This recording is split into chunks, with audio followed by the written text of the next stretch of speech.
On va ouvrir nos Bibles dans Hébreux au chapitre 11, puisque c'est le passage qui nous sert de méditation pour ce mois-ci.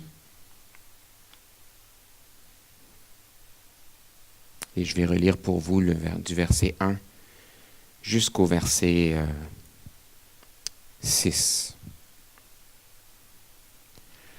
Or, la foi est une ferme assurance des choses qu'on espère, une démonstration de celles qu'on ne voit pas.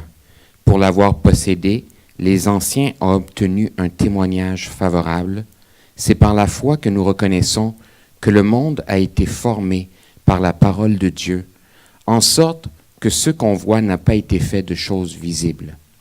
C'est par la foi qu'Abel offrit à Dieu un sacrifice plus excellent que celui de Caïn. C'est par elle qu'il fut déclaré juste, Dieu approuvant ses offrandes. Et c'est par elle qu'il parle encore, quoique mort. C'est par la foi qu'Enoch fut enlevé pour qu'il ne vit point la mort et qu'il ne parut plus parce que Dieu l'avait enlevé, car avant son enlèvement, il avait reçu le témoignage qu'il était agréable à Dieu. Or, sans la foi, il est impossible de lui être agréable. Car il faut que celui qui s'approche de Dieu croie que Dieu existe et qu'il est le rémunérateur de ceux qui le cherchent. Seigneur, nous sommes réunis dans ta maison et nous voulons, Seigneur, que tu étendes ta main sur nous. Au-delà, Seigneur, de tout ce qui a pu survenir aujourd'hui dans nos vies respectives, nous te demandons, Seigneur, étends ta main et touche-nous. Permets-nous, Seigneur, de comprendre ta parole. Permets-nous, Seigneur, de saisir ce que tu as pour nous aujourd'hui. Permets-nous, Seigneur, d'être transformés par l'action toute puissante de ta parole.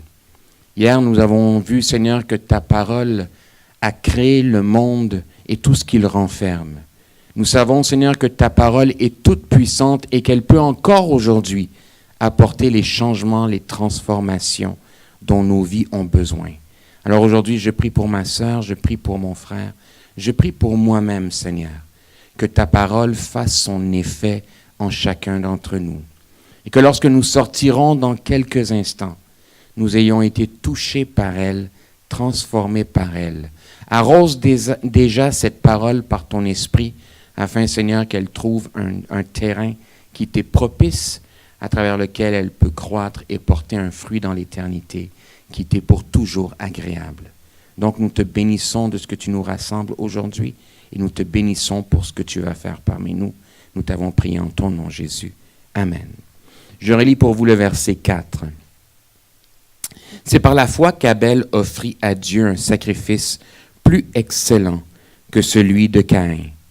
C'est par elle qu'il fut déclaré juste, Dieu approuvant ses offrandes, et c'est par elle qu'il parle encore aujourd'hui, quoique mort.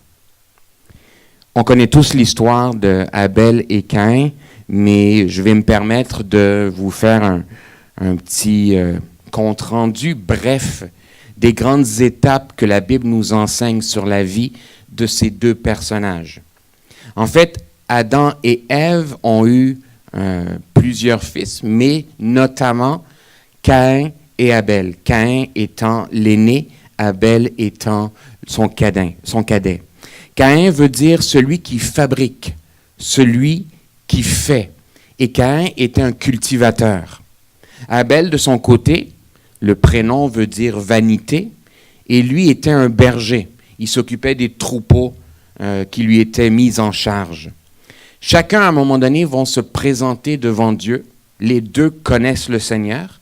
Et chacun d'eux, à un moment donné, va offrir à Dieu une offrande du fruit de son labeur, du fruit de son travail.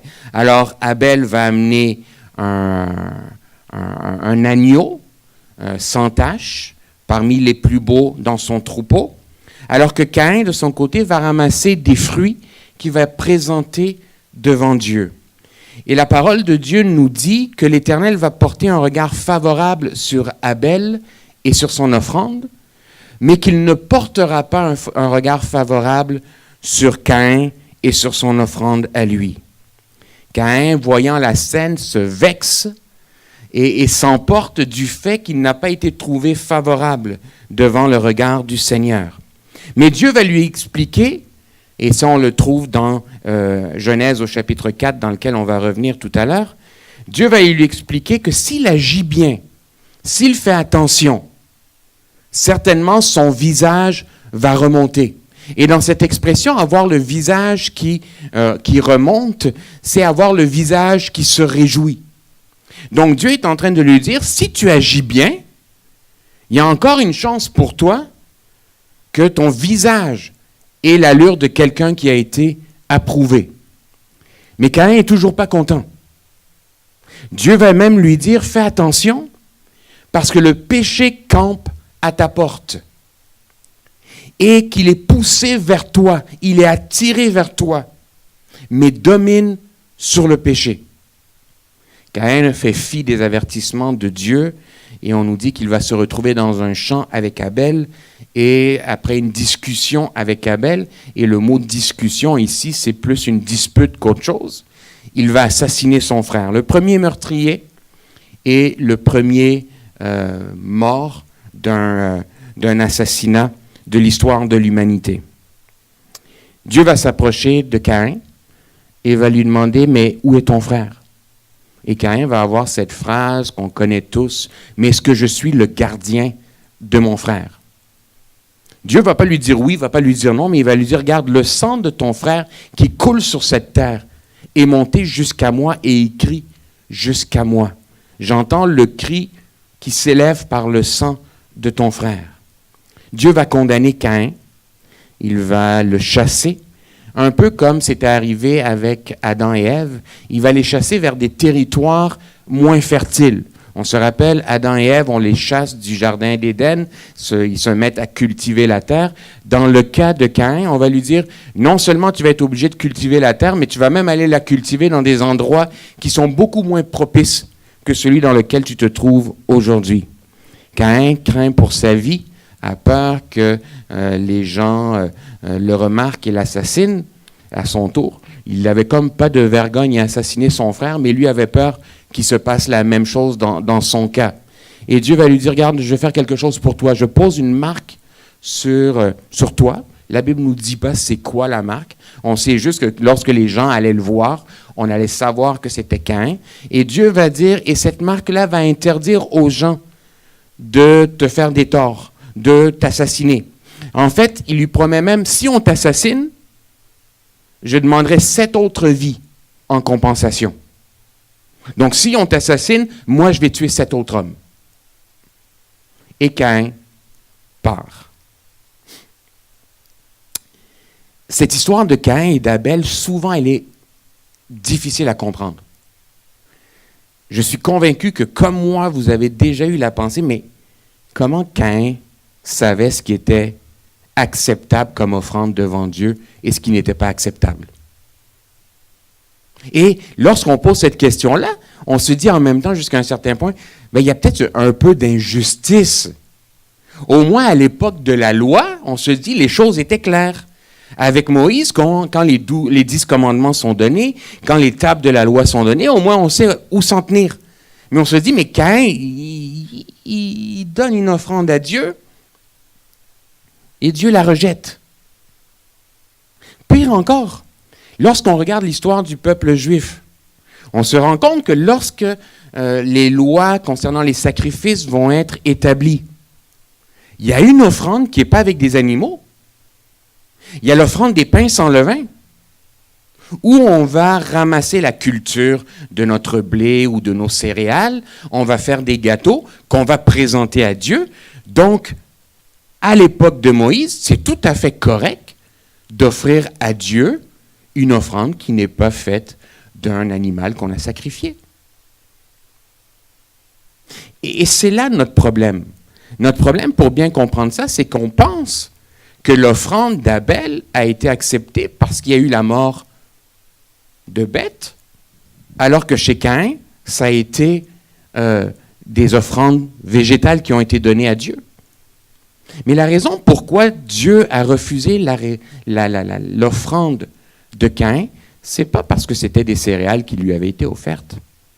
La Bible nous dit, c'est par la foi qu'Abel offrit à Dieu un sacrifice c'est par la foi qu'Abel offrit un sacrifice.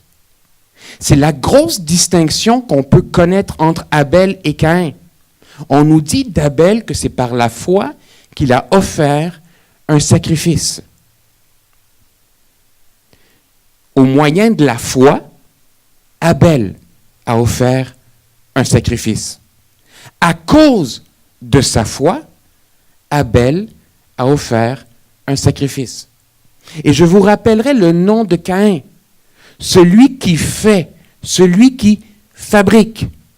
C'est le grand dilemme qui va exister jusqu'à nos jours dans nos mouvements religieux entre s'approcher de Dieu à cause de la grâce qui nous est faite et à cause de la foi que nous avons en cette grâce qui nous est donnée, ou s'approcher à Dieu par nos actions et par la force de nos actions. En fait, si j'avais à qualifier Caïn, je dirais Caïn est le premier religieux de l'histoire de l'humanité. Parce que la religion nous amène à nous approcher de Dieu par la force même de nos actions. Régulièrement, on va être obligé de dire aux gens, les actions ne sauvent pas. Les bonnes actions sont bien, mais ne sauvent pas.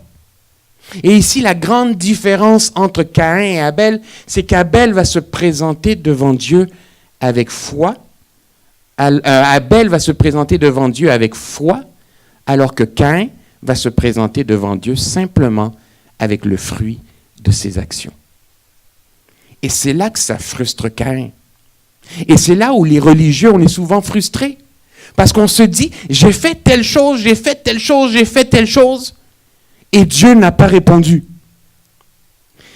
Voilà pourquoi, lorsqu'on parlait de la préparation aux jeûnes, lors de notre première rencontre, je vous ai dit aussi, le jeûne doit être perçu tout simplement comme un temps de qualité avec Dieu, pas de l'autoflagellation, pas de l'ascétisme.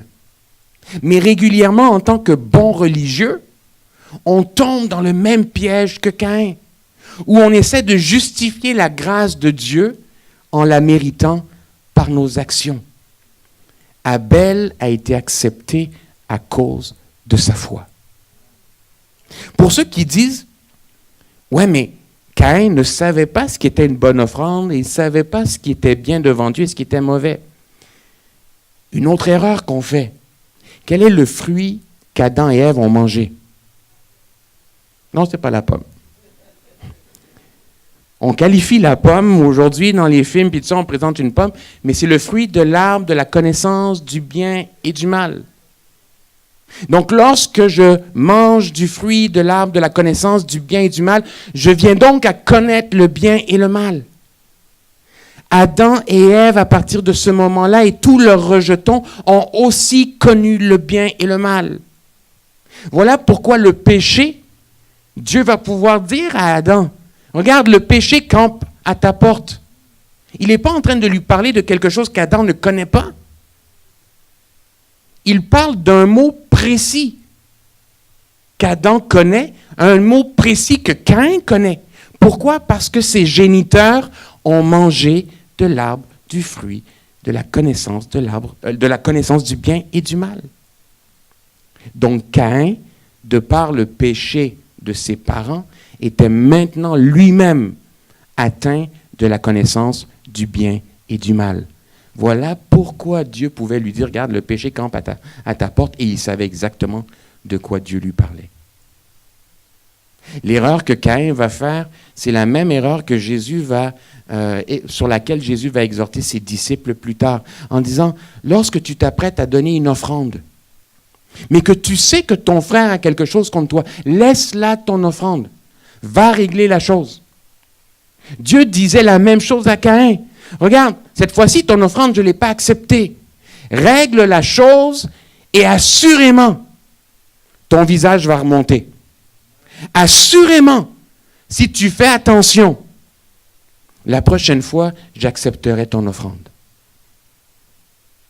Mais Caïn, en bon religieux, il dit, moi, j'ai travaillé fort pour cette offrande. Je mérite autant qu'Abel. Là, on s'est dit, mais nous, ça ne serait pas arrivé. Mais combien de fois on regarde nos frères et nos sœurs qui sont bénis, puis on se dit, encore lui. On est célibataire, on cherche le conjoint, la conjointe, et on voit un plus jeune que nous qui se marie. Pourquoi lui? Pourquoi pas moi?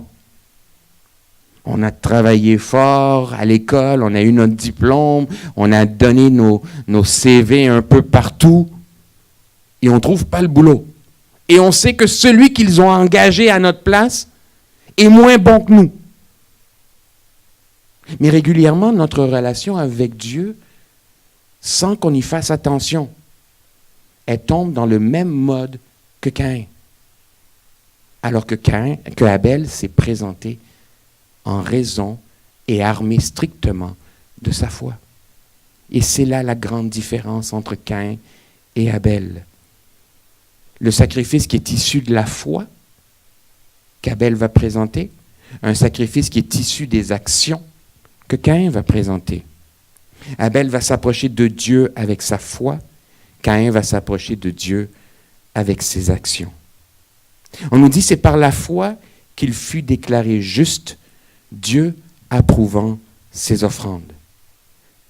En raison de sa foi, en raison de la foi d'Abel, Abel fut déclaré juste. Et c'est pour ça que j'ai lu un verset qu'on va reprendre dans les prochains jours lorsqu'on parle d'Hénoch. La Bible nous dit au verset 6, « Or, sans la foi, il est impossible de lui être agréable. » Abel a été trouvé agréable. Caïn n'a pas été trouvé agréable. Sans la foi, il m'est impossible d'être trouvé agréable à Dieu. On pourrait poser toutes les actions de ce monde. Si nos actions ne sont pas baignées et ne sont pas initiées à la base par la foi, c'est le même genre de sacrifice qu'on amène à Dieu que Caïn. Et si on ne comprend pas pourquoi Dieu nous refuse la chose, on va se frustrer comme Caïn, en espérant que ça n'ait pas la même portée que Caïn. Je veux dire, les prisons pour le restant de nos vies, ça peut être un peu pénible, là. C'est par la foi qu'il fut déclaré juste. Repensez à une chose. Caïn avait la connaissance du péché. Caïn avait la possibilité de se reprendre. Mais Caïn a fait fi de cette possibilité de se reprendre. En fait, la question de la foi existe depuis le tout début de l'histoire de l'humanité. Et la question de la grâce existe aussi depuis le tout début de l'éternité. Il y a des gens qui pensent que le péché n'apparaît qu'avec la loi de Moïse. C'est faux, puisqu'ici on voit clairement que le péché existait déjà clairement dans la tête des hommes à l'époque d'Adam et Ève. Et ils en étaient coupables. Mais de surcroît à ça, la grâce n'arrive pas simplement avec Jésus lorsqu'il meurt à la croix. Cette grâce-là a été offerte à Caïn. En disant, regarde Caïn, la prochaine fois, si tu fais bien la chose, si tu m'approches convenablement, si tu m'approches avec foi, cette grâce-là, tu vas aussi en bénéficier. Dieu est rempli d'amour, Dieu est rempli de grâce, et Dieu s'approche avec foi depuis le premier jour de l'être humain jusqu'au dernier chapitre, dernier verset d'Apocalypse et pour le restant de l'éternité. La grâce et la foi sont des lois immuables dans notre relation avec Dieu. On ne peut approcher Dieu qu'en raison de notre foi. On ne peut approcher Dieu que parce qu'il nous en fait la grâce. Repensez un peu. Dieu a existé pendant toute l'éternité avant que nous, on existe. Et un jour, il a matérialisé son désir d'avoir des êtres auprès de lui qui seraient créés à son image. Des êtres qu'il va assez aimer en sachant de toute éternité qu'ils allaient lui tourner le dos, que lorsqu'il se ferait chair, on allait l'accrocher à un bout de bois et malgré tout, sachant tout ce qui allait se passer, Dieu a malgré tout décidé de créer Adam et Ève et chacun d'entre nous. Dieu savait exactement tous les péchés que chacun d'entre nous, on allait commettre. Et malgré tout, il nous aimait. Et malgré tout, il nous aime. Et même si on se détourne de lui pour le restant de l'éternité, choix qu'il va respecter, il ne nous enverra pas en enfer par gaieté de cœur. Dieu châtie parce qu'il est aussi un Dieu qui est juste. Et la justice de Dieu fait aussi partie des lois immuables de notre Dieu. Dieu ne pouvait pas accepter l'offrande de Caïn, même si Caïn avait sué et souffert pour planter, pour cultiver son blé. Parce qu'il savait que Caïn ne venait auprès de lui que par la force de ses actions. C'est ce qu'on appelle la loi morale. À l'intérieur de chacun d'entre nous, que nous soyons croyants ou pas, on a des valeurs qui reviennent d'un être humain à l'autre. On sait tous, même s'il n'y avait pas Dieu dans l'équation, on sait tous que voler, c'est mauvais. On sait tous que tuer, c'est mauvais. Il y a des lois comme ça qui viennent dans notre génétique même d'être humain. Et ces choses-là, cette capacité à reconnaître ce qui est bien de ce qui est mal, vient de cette première faute d'Adam et Ève. Mais pour chacun d'entre nous, aussi pire que soient nos fautes, Dieu nous regarde aussi et nous dit, si tu fais attention, assurément, ton visage va se relever. Le péché campe à ta porte. Certains voient ce texte-là en se disant, ouais, mais au moins il campe à la porte, il n'est pas rentré dans la maison. Oui, mais ce que Dieu est en train de lui dire, regarde, le péché campe à ta porte. Dès que tu sors, il te tombe dessus. Dès que tu sors de chez toi, dès que tu fais quelque chose, il tombe sur toi. L'expression hébraïque, le péché campe à ta porte, c'est pas que tu n'as pas encore pratiqué le péché. C'est que peu importe, quand tu sors, il te retombe dessus. Aucun d'entre nous ne peut être juste devant Dieu, si ce n'est qu'à travers la grâce de notre Seigneur. Chacun d'entre nous, le péché campe à notre porte. Parce que dès qu'on ouvre les yeux et dès qu'on sort de la maison, on est tous enclins, encore une fois, jour après jour, à pécher. Mais à chacun d'entre nous, Dieu dit, domine sur le péché. Dans Genèse chapitre 4, le verset 10, non. Le verset 6. Et l'Éternel dit à Caïn, pourquoi es-tu irrité? Pourquoi ton visage est-il abattu? Certainement, si tu agis bien, tu relèveras ton visage. Et si tu agis mal, le péché se couche à ta porte et ses désirs se portent vers toi. Mais toi, domine sur lui. J'aime cette dernière phrase-là. Mais toi, domine sur lui. Ça veut dire que je peux dominer sur le péché. Ça veut dire que chacun d'entre nous pouvons dominer sur le péché parce que Dieu ne te demanderait pas quelque chose ou ne te suggérerait pas quelque chose que tu ne peux pas faire. Certains disent « Ah, c'est parce que je viens de tel endroit, fait que là, il y a tel type de péché que j'arrive moins bien à refouler. Je suis... » OK, moi, je vais prendre moi comme exemple. Je suis méditerranéen, donc moitié basque ou français près de la région du Pays basque du côté de ma mère, moitié italien du côté de mon père. Donc les Basques, eux, font sauter des bombes. Les Italiens, eux, on sait qu'ils ont le sang chaud. Fait que là, moi, je suis colérique parce que je suis franco-italiano-basque.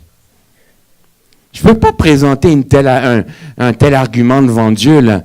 Je me fâche parce que j'ai décidé de ne pas dominer sur ma colère. Je pêche parce que j'ai décidé de ne pas dominer sur mon péché. Et j'ai pris la colère de façon tout à fait intentionnelle. Parce que, en général, c'est le genre de péché où les gens disent « j'ai pas pu me retenir, ça a explosé ». Il y en a d'autres, et vous les connaissez, les autres péchés, que les gens disent « j'ai pas pu me retenir ». Comme, ben oui, c'est ça. Non, non. Quand je me mets en colère, la Bible dit, mets-toi en colère, mais ne pêche pas. On peut tous dominer sur le péché. On peut tous quotidiennement être un meilleur serviteur de Dieu, un meilleur enfant de Dieu que la veille.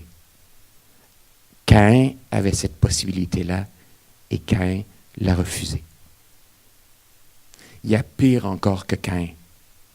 Avez-vous remarqué qu'entre la création et Caïn et Abel, il y a Adam et Ève, et on ne parle pas d'eux dans ce chapitre-là.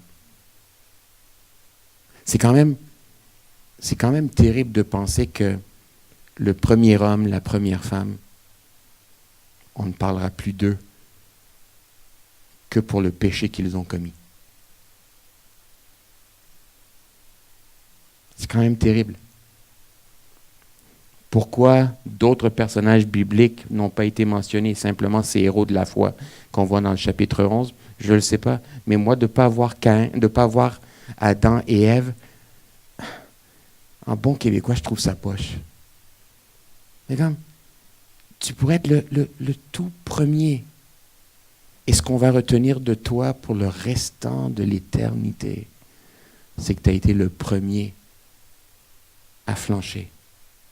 Mais si Dieu est Dieu, et si Dieu, chez lui, il n'y a pas l'ombre de changement, ça veut dire que la grâce de Dieu était aussi disponible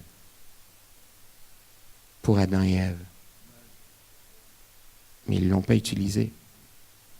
En fait, Ève, lorsqu'elle va avoir Caïn, elle va dire, moi et Dieu avons fait un homme. Et je vais l'appeler Caïn. Celui qui fait.